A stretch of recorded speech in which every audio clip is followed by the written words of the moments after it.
இந்த பாட்டை நீங்க நல்லா கேட்டீங்கன்னா தெரியும், அவ்வளவு எமோஷன்ஸ் கொட்டி கிடக்கும். அதே மாதிரி இதுல ஒரு லிரிக்ஸ் ஒன்று வரும், என் இதயத்தை இடமாற செய்தாயிடு. அது மாதிரி உங்க லைஃப்ல ஒருத்தவங்க இருப்பாங்கல்ல, அவங்களுக்கு இந்த பாட்டை ஷேர் பண்ணிட்டு கேட்க சொல்றீங்களா? விழிப்பட்ட இடமின்று ஒளிப்பட்ட சிலையாக இதுதானோ காதல் என்றறிந்தேன் அடி. புது பார்வை நீ பார்த்து புது வார்த்தை நீ பேசி இதயத்தை இடம் மாறச் செய்தாயடி.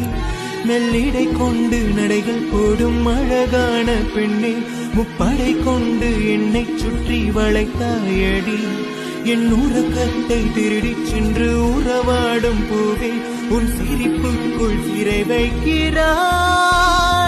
அட கொஞ்சம் கொஞ்சமாய் என்னை வாட்டினாய், கொஞ்சம் கொஞ்சமாய் என்னை மாற்றினாய். இதயத்தின் மறுபக்கம் நீ காட்டினாய், நான் என்ன சொல்லுவேன்?